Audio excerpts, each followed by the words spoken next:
Subscribe my YouTube channel math with Sufiyan. जी अस्सलाम वालेकुम जी। हमारा टॉपिक है एक्सरसाइज 1.1 का क्वेश्चन नंबर 7। अच्छा, to decorate a birthday party Zara use ribbons of 2 colours. यानी कि बर्थडे पार्टी की सजावट के लिए ज़ारा जो है ना वो 2 रंग के फ़ीते इस्तेमाल करती है। रिबन्स कहते हैं फ़ीते को।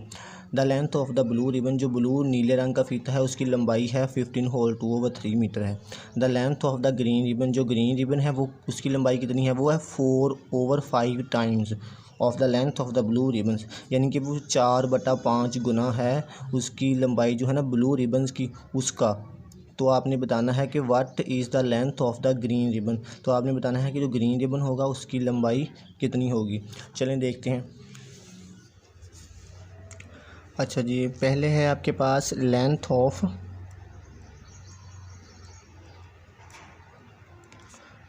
ब्लू रिबन, यानी कि ब्लू रिबन की लंबाई आपको दी हुई है, वो कितनी है, लेंथ ऑफ ब्लू रिबन्स वो कितनी है 15 होल 2/3 मीटर्स।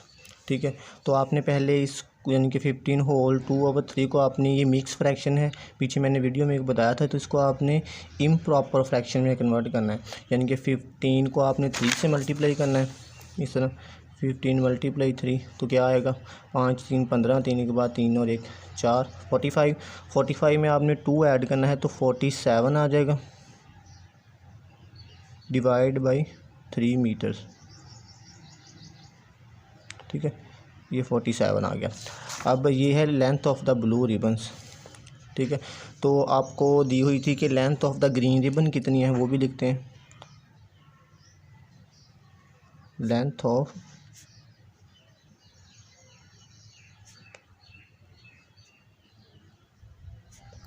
वो दी हुई थी कि वो क्या है, length of the green ribbon वो है 4/5 times the length of blue ribbons. यानी कि 4/5 टाइम्स ऑफ ब्लू रिबन्स। ठीक है, तो इसका मतलब क्या होता है 4/5 टाइम्स का। चलें एक एग्जांपल लेते हैं। यानी कि आप ऐसे समझ लें जैसे कि ये 10 है ना, 10 आप इसको ऐसे लिखते हैं, ये लिख सकते हैं कि ये 2 टाइम्स है ऑफ 5। यानी कि ये 5 को आप 2 से मल्टीप्लाई करेंगे तो 10 आएगा, या आप 5 को 2 टाइम्स प्लस करेंगे तब आपका आंसर 10 आएगा। यानी कि आपने 5 को 2 से मल्टीप्लाई करना है, फिर आपका 10 आएगा। सिमिलरली ऐसे ही ये क्वेश्चन है कि length of the green ribbon जो है वो 4/5 टाइम्स है ब्लू रिबन। तो इसका मतलब क्या है कि आपने 4/5 को क्या करना है, मल्टीप्लाई करना है किससे, जो इसकी लंबाई है ब्लू रिबन की वो है 47/3 मीटर्स। ठीक है, अब जहाँ पे आपको लग रहा है कि कटिंग हो सकती है वहाँ पे कटिंग कर लें, वरना सिंपली इन दोनों को ऊपर वालों नंबरेटर ऊपर वाले को ऊपर वाले से मल्टीप्लाई कर लें और नीचे वाले को नीचे वाले से मल्टीप्लाई कर लें। ठीक है, तो आई थिंक मुझे तो लगता है कि कटिंग नहीं होगी, तो आप सिंपली इन दोनों को मल्टीप्लाई कर लें। 47 को 4 से मल्टीप्लाई करें तो क्या आएगा, 47 × 4, 7 7 चौका 28, 8 लगा 2 आंसर, 4 4 16 17 18 188 आएगा। ठीक है, और 5 को 3 से करें तो 15 आएगा। ठीक है, तो अब 188 को 15 से डिवाइड करें, यहाँ पे डिवाइड करते हैं, 188 डिवाइडेड बाई 15।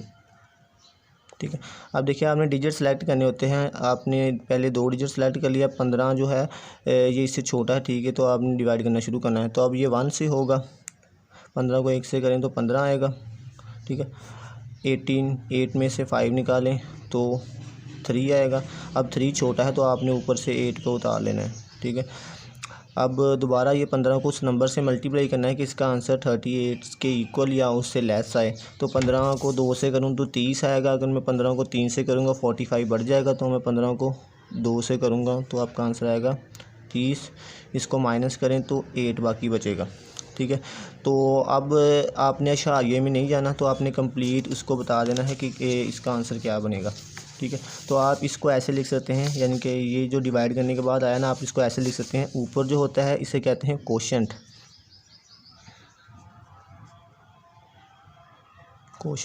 और ये होता है डिवाइज़र, और ये होता है रिमाइंडर, ठीक है, रिमाइंडर। तो और ये होता है डिवाइडेंड, यानी तकसीम होने वाला। तो अब आपने इसको लिखना किस तरह है, यानी कि जो आपका आया है ना ये 12 यानी कि जो कोशेंट आया है, पहले आपने कोशेंट को लिखना है, यानी कि पहले मैं लिखूँगा 12, ठीक है। और उसके बाद फ्रैक्शनल पार्ट में आपने जो 8 है रिमाइंडर आया है बाद, 8 को अब आपने ऊपर लिखना है, और जिससे आपने डिवाइड किया था 15 से, यानी डिवाइज़र जो है उसको नीचे लिखना है, ठीक है। तो ये आ गई उसकी लंबाई, इसकी लेंथ ऑफ ग्रीन रिबन, ठीक है। यहाँ पे भी वही आएगा। इस तरह से ये हमारा क्वेश्चन कंप्लीट हो जाता है, यानी कि आपने बताना था कि लेंथ ग्रीन रिबन की कितनी होगी, वो आएगी 12, यानी कि 12 होल 8/15 मीटर्स, ठीक है। उसने पूछा है आप फाइंड करें, find the total length of both the ribbon, यानी कि आपने ग्रीन रिबन की और जो ब्लू रिबन है उन दोनों की आपने लेंथ फाइंड करनी है, वो कितनी होगी। चलिए देखते हैं। अच्छा जी, अब आपने फाइंड करनी है बोथ रिबन्स की, दोनों यानी कि जो रिबन्स हैं उनकी लंबाई कितनी है। तो पहले लिख लेते हैं कि लेंथ ऑफ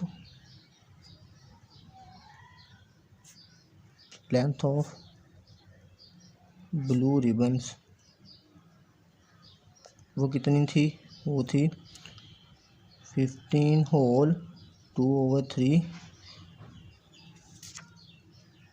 मीटर्स। तो इसको मिक्स फ्रैक्शन से इम्प्रॉपर फ्रैक्शन में कन्वर्ट किया था, तो ऊपर आपका आंसर आया था 47/3 मीटर। तो मैं वैसे लिख देता हूँ 47/3 मीटर्स, ठीक है। और length of the green ribbon कितनी है,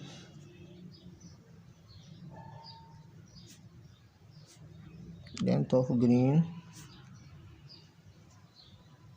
रिबन वो भी आपने निकाली है 12 होल 8/15 मीटर्स, 12 होल 8/15 मीटर्स। तो इसको भी आपने इम्प्रॉपर फ्रैक्शन में कन्वर्ट करना है। तो कैसे करेंगे, आपने 12 को 15 से मल्टीप्लाई करना है, यानी कि 12 को आपने मल्टीप्लाई करना है 15 से। 5 2 10 0 लगा 1 हासिल, 5 के बाद 5 1 6, 5 2 10 5 के बाद 6, 2 1 बार 2, 1 1 बार 1, 0 6 7 8, 180 आएगा। यानी कि आपने क्या करना है, 180 में अब आपने 8 को जमा करना है, 8 8 8 188 आ जाएगा। यानी कि आपने क्या करना है 188/15 मीटर्स आ जाएगा। यानी ये लंबाई आ गई आपकी length of the green ribbons की। तो अब आपने फाइंड करनी थी दोनों की लंबाई। तो आपने क्या करना है, सिंपली इन दोनों लंबाइयों को, यानी कि ब्लू रिबन और ग्रीन रिबन की जो लंबाई है, इन दोनों को आपने क्या करना है, जमा कर देना है। टोटल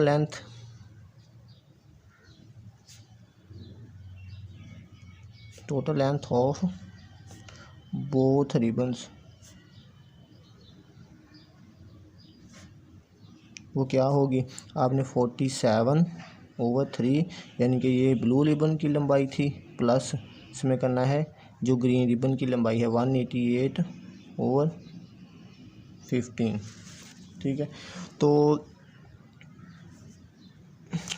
अब देखिए, आपने जब भी आपके पास इस तरह आएगा ना पार्ट्स, यानी कि जब फ्रैक्शन में दोनों होंगे, तो आप उसका एलसीएम लेते हैं। एलसीएम किस तरह लेना है, आपने 15 और 3 का एलसीएम लेना है। 3 और 15 को अंदर रखना है और इसकी तजज़ी करनी है, यानी कि वो प्राइम नंबर होने चाहिए, ठीक। ठीक है।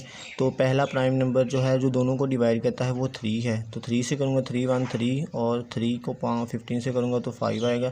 अब दोबारा 5 से करूँगा मैं इसको 5 से आएगा, तो ये 1 वैसे ही आ जाएगा और ये 1 वैसे। अब ये जो दो नंबर आए हैं ना प्राइम, ये इन दोनों को मल्टीप्लाई करूँगा तो ये इसका एलसीएम होगा, यानी कि लीस्ट कॉमन मल्टीपल।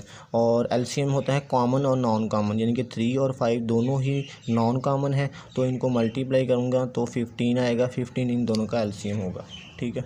इन दोनों का जो एलसीएम होगा वो क्या होगा, वो 15 होगा। अब आपने 15 को 3 से डिवाइड करना है, तो आपका आंसर क्या आएगा, 5 आएगा, ठीक है। 5 को अब आपने 47 से मल्टीप्लाई करना है, 47 मल्टीप्लाई बाई 5, 35 फाइनल का 3 हासिल, 5 4 20 21 22 23 235 आएगा। इधर आपने 235 लिखना है प्लस। अब 15 को 15 से तकसीम करेंगे, एक आएगा, एक को 188 से मल्टीप्लाई करें तो 188 ही आएगा, ठीक है।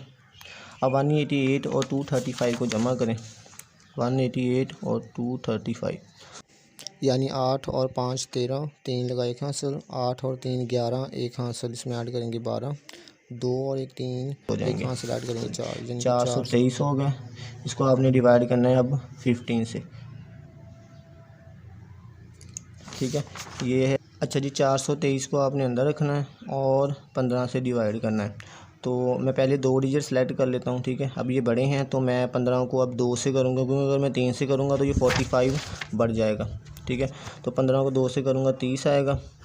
अब 2 में से 0 निकाले 2 आ जाएगा, और 4 में से 3 निकालें तो 1 आ जाएगा। अब 12 जो है वो छोटा है, तो आपने ऊपर से 3 को उतार लेना है, ठीक है। अब 15 को मैंने किससे मल्टीप्लाई करना है कि इसका आंसर 123 के इक्वल या उससे छोटा है, तो मैं चेक करता हूँ। 15 को अगर मैं 7 से करूँगा तो क्या आएगा, 7 बाई 35 पॉइंट लगा 3 हासिल, 7 एक बार 7 8 9 10 105, यानी कि अब 8 से करके दे लेता हूँ,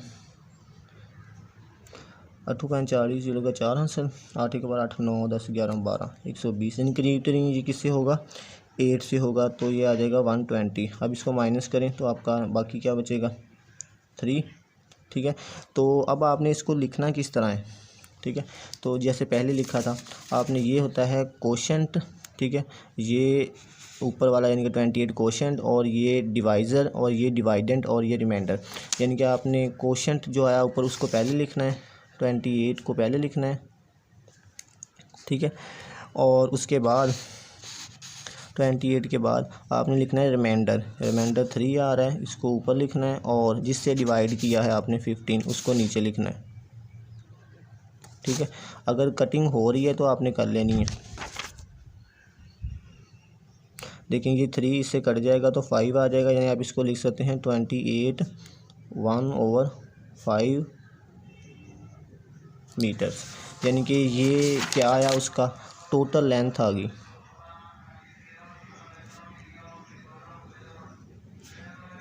total length of both ribbons, ठीक है। सो अब आप यहाँ पे रिज़ल्ट लिख सकते हैं, so length of both ribbons is 28 whole 1/5 metre है। इस तरह यहाँ पे हमारा क्वेश्चन कंप्लीट हो जाता है, ठीक है।